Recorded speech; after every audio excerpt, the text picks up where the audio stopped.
Aujourd'hui, je pense que même à titre personnel, il est très compliqué de savoir pourquoi on est assuré. On multiplie les assurances avec toujours une bonne raison de le faire, mais au final, il y a très certainement beaucoup d'overlap entre les contrats d'assurance qu'on peut avoir. Et donc, c'est pour ça que pour moi, l'urgence, elle est vraiment d'anticiper, de réinventer la relation client.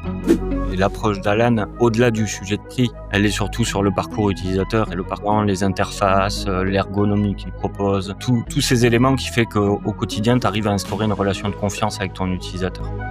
Le modèle historique de l'indemnisation, il est évidemment pas mort. Mais pour autant, il est clairement plus suffisant. Aujourd'hui, les acteurs qui se contentent de rembourser un dommage, finalement, ils arrivent trop tard dans la vie des gens. Ils arrivent au moment du sinistre, là où le problème est déjà là, finalement. Ce qui crée désormais de la valeur, de la fidélité et de la confiance, ça va être la capacité finalement de l'assureur à accompagner l'assuré avant, pendant et après les moments de vie clés de sa vie. Aujourd'hui, on voit que la banque a pris les devants depuis quelques années sur ces modèles extra-bancaires, mais je dirais qu'il y a un équilibre qui est en train de s'opérer avec l'assurance. Il est important de reconnaître en fait la complémentarité de l'IA et de l'humain. C'est pas une mauvaise concurrence que de parler d'IA ou de relations humaines, il y a une vraie complémentarité.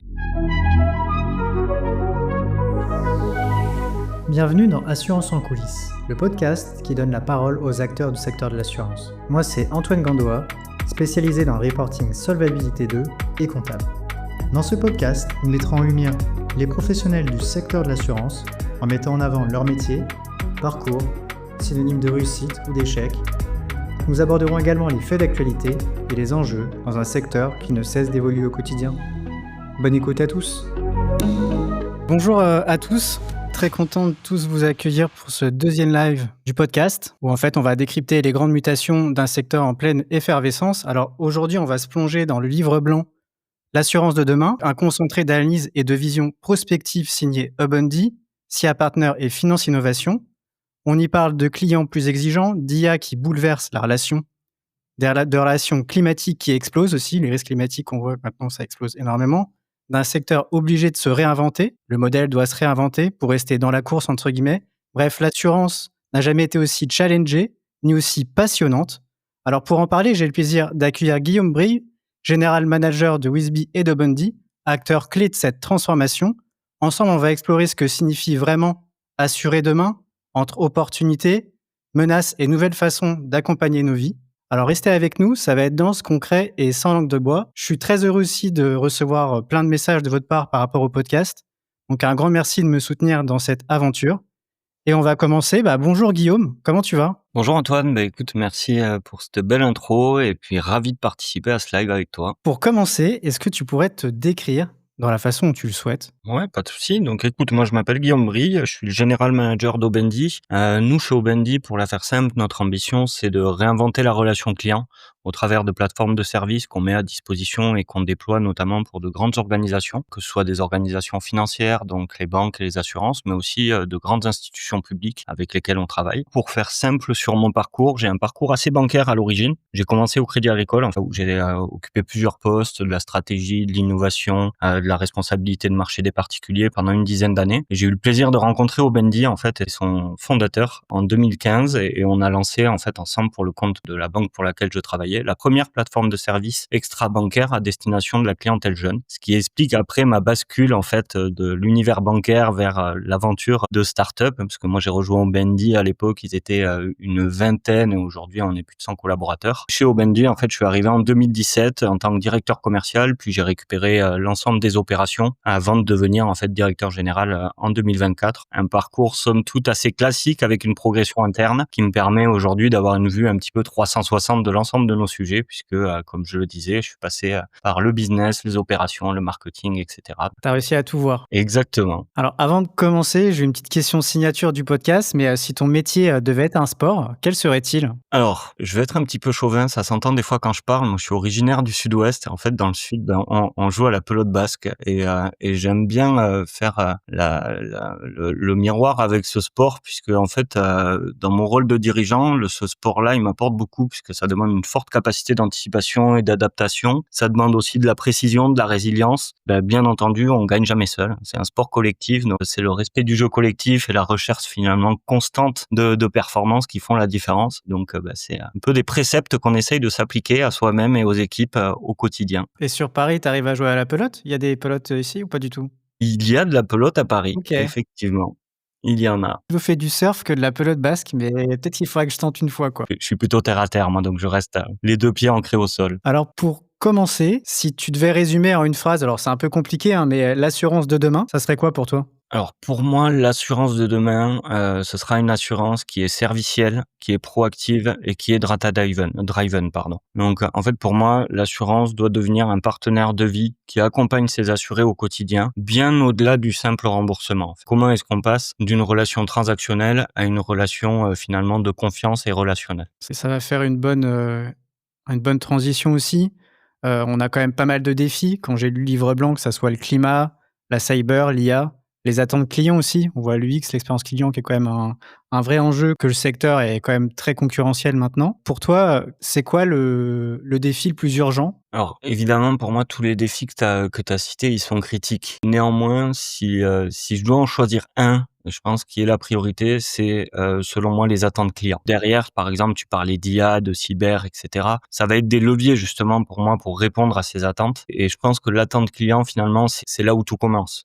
Parce que sans confiance et sans réponse adaptée aux besoins du client, bah, impossible finalement de relever les autres enjeux. Donc tu vois, la transformation climatique, la cybersécurité, l'IA, tout ça, ça doit se traduire d'abord par des solutions qui sont tangibles, qui sont compréhensibles pour les assurés. Aujourd'hui, je pense que même à titre personnel, il est très compliqué de savoir pourquoi on est assuré. On multiplie les assurances avec toujours une bonne raison de le faire, hein, mais au final, il y a très certainement beaucoup d'overlap entre les contrats d'assurance qu'on peut avoir. Et donc c'est pour ça que pour moi, l'urgence, c'est vraiment d'anticiper, de réinventer la relation client avec les assurés pour rester finalement utile, légitime et un partenaire de confiance dans un monde finalement qui est en pleine mutation. On le voit au niveau des assurances, il y a beaucoup de choses qui évoluent avec des nouveaux acteurs qui évoluent et qui rentrent sur des terrains sur lesquels ils étaient peu ou pas attendus jusqu'à présent. Et tu penses à quel acteur, qui était pas un peu outsider, On peut citer Alan par exemple, Ouais. hein, qui aujourd'hui fait la part belle à beaucoup d'assureurs sur certaines thématiques parce que réinvention de la relation client, réinvention des parcours assurés et que ouais, Alan, en est pour moi un exemple,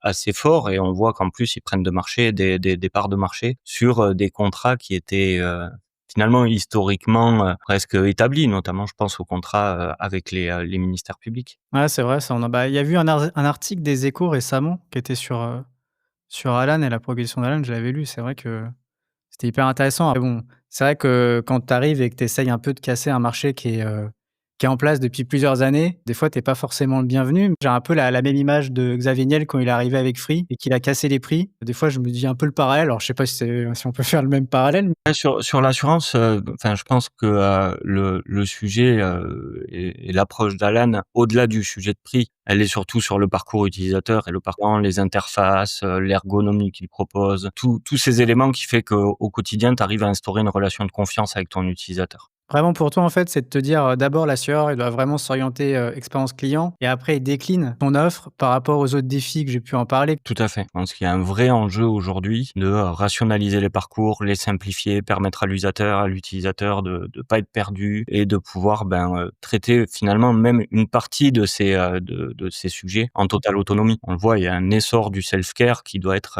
encore plus fort à mon avis au niveau des assurances que ça peut être aujourd'hui. Tu parlais d'Alan, ça fait une transition avec la prochaine question que je me demandais, mais j'entends souvent dire que le modèle historique était centré sur l'indemnisation d'un sinistre.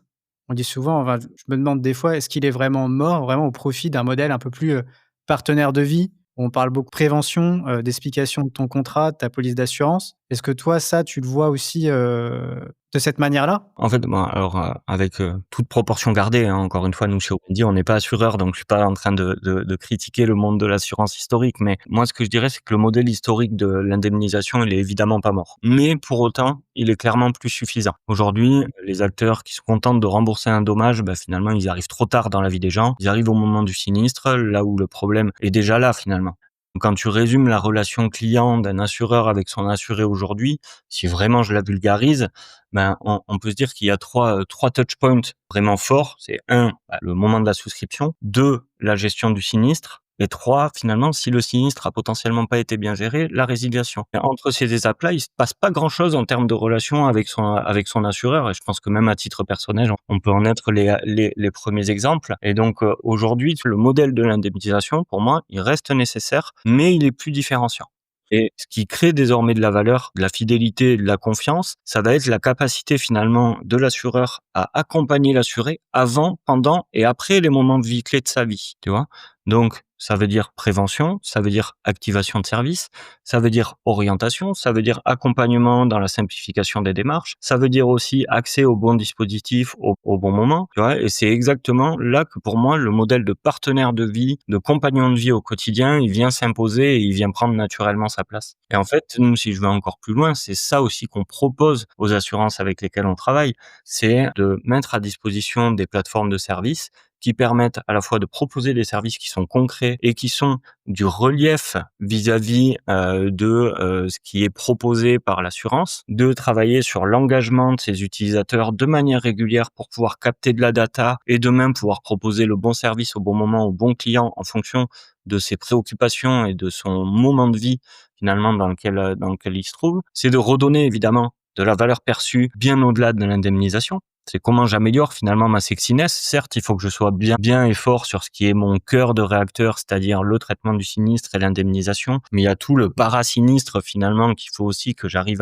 à couvrir pour avoir une relation récurrente avec mon assuré. Et tout ça, ça permet de créer une relation qui est continue, qui est positive et pas uniquement une relation transactionnelle. Donc tu vois, c'est un switch de relation transactionnelle vers relation du quotidien, relation de compagnon. Et en réalité, pour moi, le modèle du partenaire de vie, c'est pas simplement une tendance. Aujourd'hui, c'est vraiment devenu un impératif stratégique. Et ceux qui, à mon sens, réussiront demain, c'est ceux qui sauront combiner finalement protection, service et engagement de leurs clients, engagement de leurs assurés. Pour toi, vraiment, le fait, OK, tu vends une police d'assurance, mais si tu as pas de service à côté derrière qui peut, englober, en fait, ton offre, tu es entre guillemets, «mort» ou en tout cas, à terme, ça se trouve, ton axe différenciant sera plus forcément là par rapport à d'autres assureurs? Exactement, et je pense que si on continue dans cette voie, finalement, la barrière concurrentielle se jouera que sur le prix et on va se retrouver dans des modèles économiques qui seront plus viables, et notamment, et je pense qu'on en parlera après, face à la montée, de certains sinistres, je pense aux sinistres climatiques et cetera. Tu vois? Où il y a un modèle actuaire derrière qui peut être,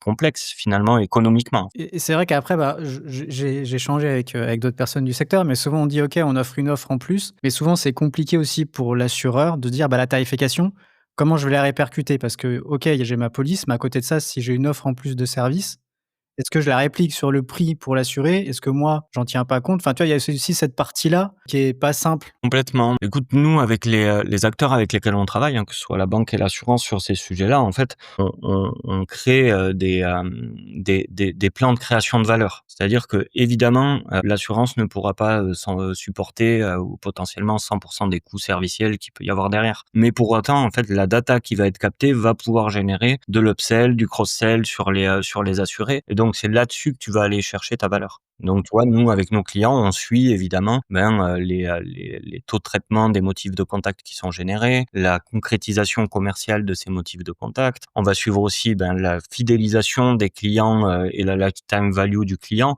Et tout ça, en fait, derrière, tu arrives à construire et à bâtir des modèles qui sont clairement héroïstes, sans que OK. pour autant que 100% du coût soit supporté par l'assuré ou par l'assurance. Tu disais que tu bossais avec la banque et l'assurance. Quel secteur est le plus développé par rapport à ça? C'est plus la banque ou?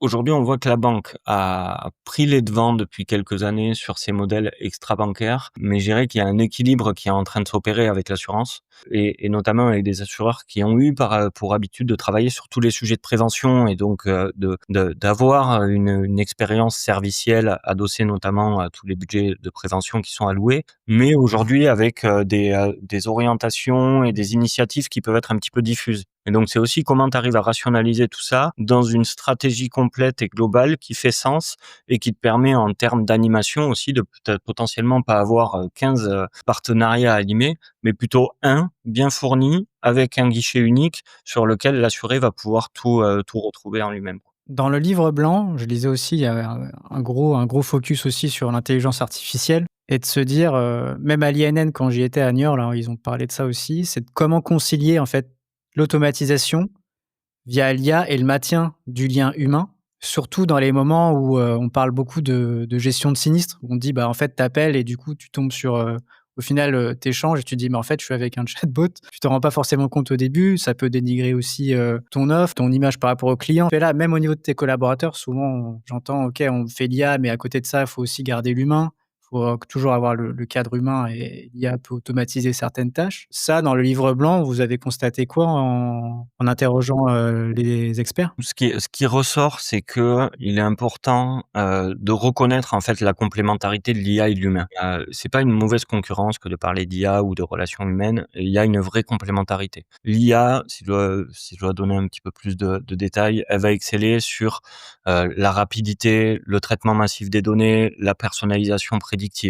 L'humain, lui, il va pouvoir apporter de l'empathie, de la compréhension, contextuelle, du soutien émotionnel, tu vois? Surtout dans les moments finalement sensibles comme la gestion d'un sinistre. Pour moi, l'IA, elle est pas là pour remplacer l'humain, mais elle est là pour lui permettre de se concentrer sur ce qui fait vraiment la différence, c'est-à-dire l'accompagnement émotionnel. Et donc, l'IA, elle doit permettre d'automatiser, les tâches transactionnelles pour libérer du temps et notamment, je rebondis sur ce que je disais précédemment, mais utiliser l'IA pour, gérer, la collecte des données, les déclarations en ligne, l'évaluation préliminaire des dossiers. Moi, je pense que c'est une très bonne chose, notamment avec les assistants virtuels, tu vois, qui peuvent pré-remplir des formulaires, vérifier la conformité des pièces des pièces et des documents qui sont déposés. Et là, le résultat, c'est que le client, finalement, il va bénéficier d'une réponse rapide et d'un suivi derrière humain qui sera préqualifié et donc de qualité. Le deuxième point pour moi, quand on parle d'IA, c'est que l'IA, elle doit être exploitée comme un support à les décisions et pas comme un substitut émotionnel, hein. Donc, les algorithmes, effectivement, ils sont bien pensés, ils peuvent suggérer des options de couverture ou, anticiper des besoins, mais la décision finale et le dialogue doit rester humain, tu vois? Lors d'un sinistre, c'est le conseiller qui va rassurer, sur la bonne prise en compte du sinistre, surtout sur les sinistres importants. Je parle pas, simplement d'un accrochage de voiture, mais il y a des sinistres où tu as besoin aussi d'avoir un contact humain et d'avoir de l'empathie en face. Donc pour moi, sur l'IA, tu as 2 enjeux finalement. Un, c'est conserver, des points de contact humains stratégiques. Donc c'est identifier les moments critiques où l'intervention humaine finalement, elle va être indispensable, la prise en charge initiale d'un sinistre, des situations complexes qu'il peut y avoir ou des clients qui sont aussi dans des situations de vulnérabilité, hein, qu'il faut pas mettre sur le côté et l'IA, elle doit permettre de pouvoir signaler ces moments automatiquement. Ça permettra de garantir le lien entre l'humain et le lien entre l'humain reste présent, au moment le plus crucial. Et deuxièmement, et je rebondis sur ce que tu disais, c'est aussi être, transparent sur le rôle de l'IA. Je pense qu'il y a rien de plus insupportable que de se rendre compte au bout de 2 minutes ou 3 minutes, avec un serveur vocal qu'en fait on n'est pas avec une personne, dédiée, mais on est avec, un robot qui est en train d'analyser ce que l'on peut dire ou signaler. Et donc tu vois, pour moi, je pense que ça aussi, il y a une vraie transparence à avoir. Les clients, ils doivent pouvoir savoir quand ils interagissent avec une IA ou quand ils sont pris en charge par un humain. Aujourd'hui, pour moi, la transparence, c'est un gage de confiance. Donc c'est ça qui va renforcer la perception que l'IA était un outil au service de l'humain et non un substitut finalement. Donc si je dois résumer un petit peu mes propos, désolé pour la longueur de la réponse, mais l'IA et le lien humain, pour moi, ils sont complémentaires. C'est-à-dire que l'IA, elle va prendre en charge la rapidité et l'efficacité. L'humain, il va apporter l'empathie et la nuance. La clé, c'est de laisser la technologie finalement gérer les tâches répétitives et complexes, tout en préservant finalement le contact humain dans les moments, qui sont sensibles. OK. Ouais, c'est de se dire quand même, toujours concilier les 2 en fin de compte. De pas, Exactement. faire du 100% Concilier un. les 2, être transparent et finalement, savoir, faire en sorte que l'humain arrive au bon moment.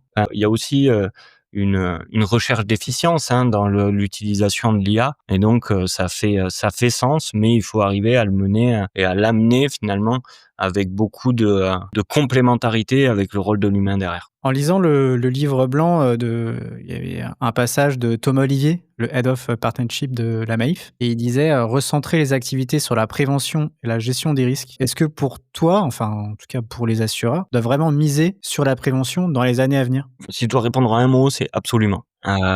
Pour moi, les assureurs qui vont savoir passer d'un rôle réactif à un rôle proactif, ils vont prendre une longueur d'avance sur l'ensemble du marché. Le modèle historique, il est basé finalement uniquement sur de l'indemnisation et aujourd'hui, il est fragilisé. C'est un peu ce que je disais tout à l'heure, par l'augmentation et la fréquence des sinistres. Donc si les assureurs changent pas de logique, l'équation économique de l'assurance demain elle risque de devenir finalement, insoutenable. Donc miser sur la prévention, c'est pour moi mieux protéger les clients, c'est aussi mieux assurer la pérennité du modèle économique. Donc ça suppose de proposer des services finalement qui sont concrets, qui sont engageants, tels que, ça, on peut prendre plusieurs exemples, hein, mais des bilans de santé, des diagnostics domestiques, du coaching prévention, pour pouvoir arriver à justement passer d'un rôle réactif à un rôle proactif. Les assureurs, ils doivent pouvoir miser, à mon sens, sur la prévention. Et en plus de ça, là où c'est doublement bénéfique, c'est que c'est une stratégie finalement qui est gagnant-gagnant, à la fois pour le client, à la fois pour l'assureur. Parce qu'il y a réduction des risques, création de liens et génération de valeur à long terme. Donc tu vois, la relation pour moi ne peut qu'être bénéfique entre l'assuré et l'assureur. Ça, j'avais lu, bon, alors là, je parlerai plus de l'assurance santé, mais le CEO d'Alan, il a aussi un podcast, qui est intéressant. Il avait interviewé, Marguerite Cazeneuve, de l'assurance santé de la CNAM, De et la elle CNAM, oui. parlait, Oui.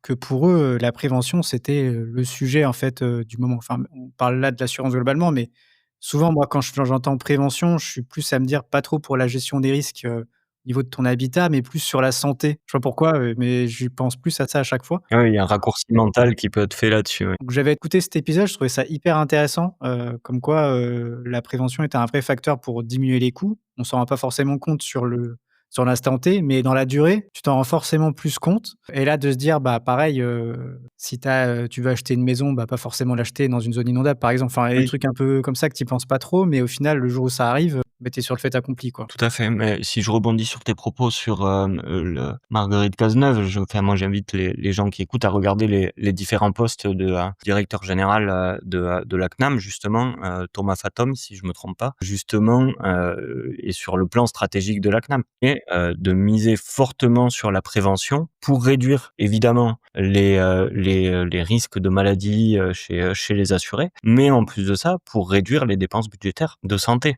Tu vois? Étatique. Donc effectivement, si à ce niveau-là, on arrivait à travailler sur la prévention qui ferait qu'il y aurait moins de maladies cardiovasculaires et cetera, bah, ça ne pourrait être que gagnant, pour, l'écosystème dans son sens large. Et le livre blanc, il insiste aussi pas mal sur la plateformisation. On en parlait un peu des services avant, mais est-ce que pour toi, demain, on pourrait vraiment imaginer qu'un assureur serait avant tout plus une plateforme de services qu'un assureur? Souvent là, j'avais lu aussi un peu, je crois que c'était, d'Alexandre où, bientôt grâce avec une IA, tu pourrais quasiment souscrire directement, ton produit d'assurance avec, l'IA. Enfin, je trouve ça assez dingue quand même qu'on commence à arriver à des propositions comme ça. Que toi, tu parles de services, mais est-ce que tu penses qu'un jour, un assureur serait plus une plateforme avec différents services où tu pourrais aussi souscrire des polices d'assurance? À terme, ça serait à peu près ça? Pour moi, l'assureur doit conserver son rôle premier qui est son rôle d'assureur. Sinon, il perdra en légitimité. Mais pour autant, demain et aujourd'hui, on le voit, hein, les assureurs, ils se tournent de plus en plus vers des plateformes de services justement pour travailler en amont, enfin pour travailler pas qu'en amont, pour travailler pendant toute la vie du client sur la relation qu'il peut avoir avec lui. Moi, la plateformisation, j'y vois trois grands impacts, slash enjeux. C'est-à-dire que un, pour moi, c'est un catalyseur de valeur. Une plateforme, elle permet de centraliser des services de prévention, d'accompagnement, de gestion des sinistres, et le tout au service du client. L'objectif, c'est pas de devenir un simple intermédiaire, mais vraiment de créer un écosystème où le client, il va trouver tout ce dont il a besoin quand il en a besoin. Ça, c'est le premier point. Le deuxième point, c'est, pour moi, le modèle gagnant-gagnant à la fois pour l'assuré et pour l'assureur. Pour le client, ça lui permet d'avoir une expérience qui est fluide, des services qui lui sont personnalisés. C'est là où l'IA peut aussi avoir un apport, d'être en capacité de proposer le bon service, au client en fonction de ses préoccupations, en fonction de toute la data qui a pu être captée par ailleurs. Tu vois? D'avoir aussi des conseils proactifs et personnalisés par rapport à qui il est et donc de travailler sur la prévention finalement des risques initials. Et pour l'assureur, c'est bien entendu une meilleure connaissance de ses clients, un engagement et une fidélité qui vont être renforcés et une optimisation de ses coûts et de la différenciation sur le marché. Et c'est là où le modèle, il devient vraiment gagnant et en plus de ça, ça permet aussi de mettre la techno au service du lien humain. Donc la plateforme, elle, comme je le disais, elle remplace pas le conseiller, elle lui donne du temps pour intervenir vraiment sur les moments qui sont sensibles et sur les moments qui sont complexes. Donc tu vois, l'IA, la data, les services connectés, finalement, ça devient des outils pour anticiper les besoins et pour renforcer la relation à la fois humaine mais aussi commerciale, hein, faut pas se mentir, que peut avoir un assureur avec son assuré, au lieu de la diluer. Donc ça Mmh. vient bonifier finalement le travail de l'assureur. Mmh. Ouais, c'est hyper intéressant ce que tu dis. Même en réfléchissant, souvent tu vois pas mal de M&A aussi. Enfin, tu as l'assureur qui rachète alors soit des startups, mais qui sont pas forcément dans dans l'assurance, mais qui sont dans la sphère, service qui pourrait potentiellement intéresser aussi Tout à fait. les clients. Toi, en termes de M&A dans l'assurance, enfin, je ne sais pas si tu en constates aussi avec les acteurs avec qui tu peux bosser, mais c'est aussi une stratégie pour le service? Complètement, hein, on en voit. Si je prends l'exemple comme ça du Crédit Agricole, sans faire de favoritisme, le Crédit Agricole Assurance a racheté, toute une gamme finalement de sociétés qui étaient déjà développées, sur toutes les thématiques du bien vieillir. Ça leur permet, d'avoir une approche, avec les offres qu'ils ont déjà, hein, sur le bien vieillir, mais en plus de ça, de l'associer à des services additionnel sur lequel potentiellement on n'attendrait pas, son banquier qui soit un vecteur de proposition, par exemple de logement pour, personnes qui commencent à devenir potentiellement, dépendantes. C'est ce rôle-là du banquier finalement, il a évolué au fur et à mesure des années. Et là je parle de banquier, mais quand on parle de Crédit Agricole, c'est banquier assureur. Donc tu vois, pour moi l'assureur de demain, il peut vraiment être une plateforme de service à condition que finalement cette techno, elle serve les intérêts du client et elles servent, le business, et qu'elles viennent créer finalement de la valeur pour l'assurance, qui va bien entendu, quand on se dit ça, rester garant, de ce qu'est son cœur de métier, c'est-à-dire la couverture du risque. Mais en allant chercher une valeur ajoutée finalement qui est améliorée en devenant, le partenaire de référence, le partenaire de vie, le compagnon de vie, de ses clients. Et maintenant, un sujet aussi qui est hyper important et c'est souvent très, décisif quand tu as des grêles, des catastrophes naturelles ou autres. Comment l'assurance peut-elle vraiment rester accessible face à l'explosion, en fait, des coûts liés aux catastrophes naturelles? On en voit quand même, pas mal qui augmentent, des secteurs où même des fois les collectivités territoriales arrivent même pas à s'assurer, parce qu'elles sont dans des zones à risque. Ça, des fois, on se dit: «Mais en fait, un des concepts même de la mutualisation du risque et cetera, il est même des fois remis en cause dans certains secteurs. Quand on parle d'assurance de demain, c'est quand même un des sujets très importants. Comment tu le vois ça? Je pense que, pour l'assurance, c'est important de rester évidemment accessible face à l'explosion, de tous ces risques. On parle de risques, liés aux catastrophes naturelles, mais il y en a aussi plein d'autres. Et pour ça, à mon sens, il y a 4 piliers qui doivent être travaillés. Je dirais le premier qui est sur la prévention et la réduction de ces risques. Donc c'est-à-dire que les assurances, pour moi, elles doivent arriver à investir dans la prévention et la résilience, si on parle des catastrophes naturelles, la résilience des biens finalement, qui permet de réduire, la fréquence et l'impact des sinistres. Exemple, bah, c'est, du conseil sur le renforcement des habitations, des alertes précoces par rapport à des risques climatiques, des conseils personnalisés pour limiter les dégâts. Tu vois? Si je prends un exemple, on parlait de Thomas Olivier tout à l'heure, celui qui est de chez Maïf et eux, ils ont créé un outil qui permet, bah, pour chaque particulier, d'identifier les risques climatiques qui sont liés à son habitation, tu vois? En préventif, justement. Le 2e point, ça va être, l'innovation dans les produits et la tarification. C'est-à-dire que, effectivement, l'environnement évolue, donc la couverture et la tarification doit aussi évoluer. Et comment est-ce qu'on arrive à avoir des produits qui sont beaucoup plus peut-être modulaires et flexibles, qui s'adaptent plus au profil de certains clients que d'autres et à certains comportements de clients que d'autres, tu vois? Et pour ça, je pense qu'en rebouclant sur ce qu'on se disait tout à l'heure, utiliser la data et l'IA, ça va permettre aussi de proposer des tarifs qui sont peut-être plus justes, pour les clients, qui sont peut-être plus incitatifs aussi et en récompensant aussi les comportements préventifs. Aujourd'hui, ça a été beaucoup fait, à l'époque, sur, les assurances auto, par exemple, où en fonction de ta conduite, responsable, on va dire, écologique, tu pouvais avoir des bonus sur ton assurance.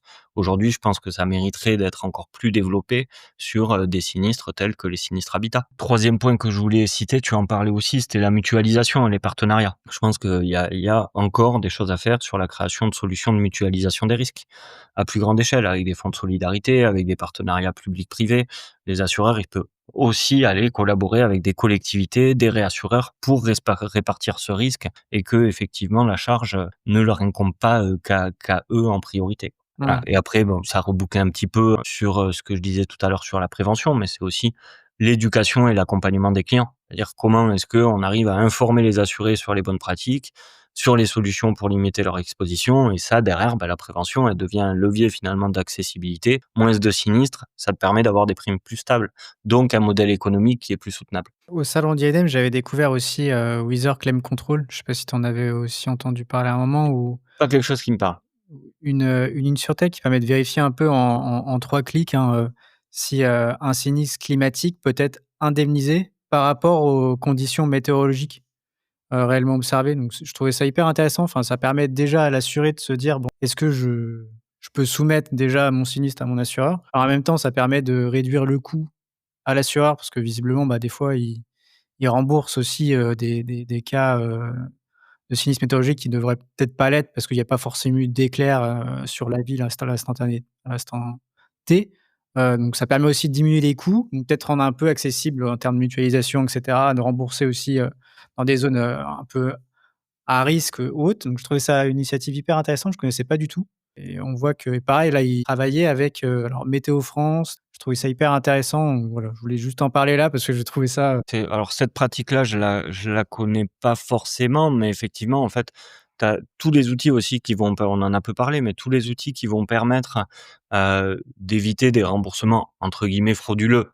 Tu vois? De se dire: «Bah, oui, effectivement, il y a eu un dégât des eaux, déclaré en 2020 et puis il y en a eu un autre déclaré en 2025, potentiellement pour la même chose parce que le dégât avait pas été bien traité dans le premier cas». Aussi, je pense que là-dessus, l'IA, la data qui est collectée peut, permettre, bah, justement d'avoir, des positions, de remboursement qui sont peut-être plus adaptées, ou plus justes et ce qui permet aussi, ben, naturellement, hein, s'il y a moins de remboursement ou d'activation d'assurance, d'avoir derrière des primes qui sont plus stabilisées, quoi. et si tu avais une reco, enfin, stratégique ou même que tu vois aussi avec, Amundi dans le déploiement des Mmh. plateformes ou autres, pour les assureurs, pour l'exercice 2025, bon, 2025 c'est quasiment fini. Ça va être plus sur 2026, mais, tu leur recommanderais quoi en fin de compte? Moi, je pense que c'est pas que pour 2026. C'est presque des plans stratégiques 26-30, tu vois? OK, Et si na je devais le dire en une phrase, ça serait, de plus considérer le serviciel comme un nice to have, mais vraiment, d'en faire finalement le nouveau socle du modèle économique assurantiel et relationnel, et que pour moi, c'est la condition pour instaurer slash restaurer la confiance avec les assurés, fidéliser les assurés et ouvrir des nouveaux relais de croissance. Je pense que c'est primordial de se réinventer sur ces points-là. j'avais un épisode, de podcast aussi que j'avais fait avec, Héloïse qui était, start-up, je sais pas si tu en avais entendu parler, mais Oui, de Vocoa. Pareil, tu parlais de service, bon, je fais une petite lumière ici, mais je trouvais ça hyper intéressant. Tu te dis réinventer un peu la partie, service, bah, la proposition qu'elle fait avec la conciergerie en assurance, je trouve ça hyper innovant. Souvent, comme tu le disais avant, quand tu as un sinistre, tu as plutôt tendance après à quitter ton assureur parce que souvent c'est compliqué. Là, l'approche est différente, c'est-à-dire que du coup, l'assureur a une rétention client qui est quand même beaucoup meilleure. Je trouve ça hyper intéressant. Donc quand tu dis le service, je trouve qu'il y a quand même pas mal de startups ou d'insurtech qui se rentrent vraiment dans cette case-là parce qu'ils ont compris qu'il y a vraiment un sujet d'actualité et de business à se faire par rapport à ça et surtout que ça répond vraiment aux besoins clients, qui est quand même le plus important et assureur aussi. Je trouvais ça hyper intéressant complètement raccord. et après j'avais récolté, une question aussi d'un auditeur, par rapport au risque climatique et la collecte de la data. C'était notamment au niveau de la sécheresse. Heu, Quand on parle de risque climatique, souvent c'est difficile de récolter, bah, toutes les données. Toi, tu le vois comment ça, pour réussir à récolter en fait, les données que tu as besoin pour l'assureur? Même des fois pour la tarification, c'est compliqué Mmh. pour les assureurs de tarifer correctement parce que souvent les données qu'ils collectent au niveau des fournisseurs de data sont pas forcément souvent c'est des projections, pas forcément du réel et tu as une tarification qui peut être plus élevée dans certaines zones que d'autres. Par rapport aux clients ou autres ou même sujet d'actualité, Pour tu moi, l'as tu vois abordé et ou? je vais peut-être être un peu contradictoire par rapport à ce que tu dis, mais je suis pas certain que la complexité vienne de la collecte des données. Pour moi, la complexité, elle vient pas de la collecte, elle vient du traitement de ces données-là. En fait, c'est comment tu vas arriver à faire travailler des algos d'IA et cetera, sur des données prédictives, mais sur la base de données passées et en les alimentant évidemment au fil de l'eau pour pouvoir les entraîner et les faire devenir de plus en plus pertinents et donc ça, c'est un travail où la data, elle existe, au niveau assurance, elle existe au niveau, météorologique et cetera et donc c'est comment est-ce qu'on arrive à travailler cette data-là pour la faire parler? Et du coup, je suis pas forcément convaincu aujourd'hui que le problème, il soit sur la collecte de données. Au même titre que, l'analyse des comportements clients, pour une banque. Ils ont une multitude de données aujourd'hui, mais les systèmes d'information sont tellement gros, que, ben, en fait, difficilement exploitables. Et donc, tu vois, là où peut-être qu'il y avait des limites humaines, demain, la techno, l'IA, et cetera, doivent pouvoir permettre de lever ces barrières, et de pouvoir aller beaucoup plus loin dans l'analyse qu'on fait des données qu'on a déjà en stock. OK, ouais, c'est intéressant ce que tu dis parce que pour toi, vraiment, la collecte de données maintenant, c'est plus trop un sujet, enfin, dans le sens où maintenant on on est Alors outillé, je quoi. dis pas que c'est plus trop un sujet, je dis juste que je suis moins convaincu que ce soit la collecte de données qui soit le problème, mais plutôt l'analyse de ce qu'on en fait. Mmh. Non, bah, écoute, c'était, ouais, la personne qui m'avait posé ça, c'était alors, je sais pas si tu connais la société, c'était, Gadata, c'était, Thibaut, enfin, tu il a une société qui réinvente un peu la prévention des dommages liés à la sécheresse grâce à des données, uniques et souvent collecter les données de sécheresse, des fois, c'est un peu compliqué de ce qu'il m'en avait Mmh. parlé.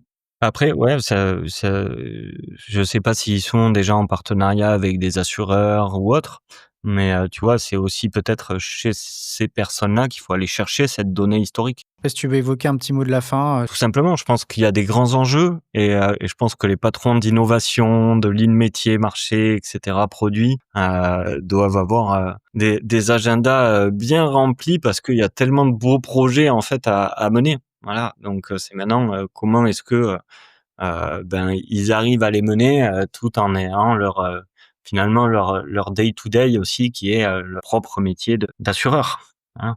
Donc je pense qu'il y a des gros enjeux et que, s'ils veulent pas voir leur part de marché se faire grignoter par des acteurs entrants et peut-être plus agiles parce que moins de poids historique IT et cetera, ils ont tout intérêt à les prendre, bien entendu, le plus tôt possible. bah, merci beaucoup. Ce qu'on retient vraiment du livre blanc, en tout cas avec, l'échange, c'est qu'on vit vraiment un moment un peu «charnière» entre guillemets, entre l'assurance, qui n'est plus seulement là pour indemniser un sinistre, mais aussi pour devenir un vrai partenaire de vie. Entre l'IA qui transforme aussi un peu le secteur et les métiers, le risque climatique qui explose, et les clients un peu toujours, plus exigeants en termes de service aussi, qui peut vraiment être un atout, concurrentiel. C'est vrai que les assureurs n'ont pas vraiment trop le choix que de se réinventer aussi. Alors, si, vous travaillez dans l'assurance, la question n'est plus forcément est-ce qu'il faut changer, mais bien à quelle vitesse vous serez amené du coup, à changer et à évoluer dans le temps et donc si vous êtes client, vraiment attendez-vous aussi à avoir une assurance plus simple. En tout cas, c'est ce qu'on voit de plus en plus transparente aussi et espérons-le, toujours aussi utile au quotidien. Vraiment merci beaucoup, Guillaume, pour, le décryptage que tu as fait, qui était vraiment sans filtre et puis, bah, en tout cas, moi je vous souhaite, à très vite dans un nouvel épisode d'Assurance en coulisses. Le podcast qui voilà, où je donne toujours la parole aux acteurs de l'assurance et même d'autres personnes qui errent dans l'écosystème avec Obundi. Donc vraiment merci beaucoup à toi. Merci Antoine, à très bientôt. À bientôt. Un grand merci d'avoir écouté l'épisode, j'espère qu'il t'aura plu. Pour me donner de la force, mets 5 étoiles ou un commentaire sur ta plateforme préférée et partage à ton entourage. Moi je vous dis très bientôt dans un prochain épisode d'Assurance en coulisses.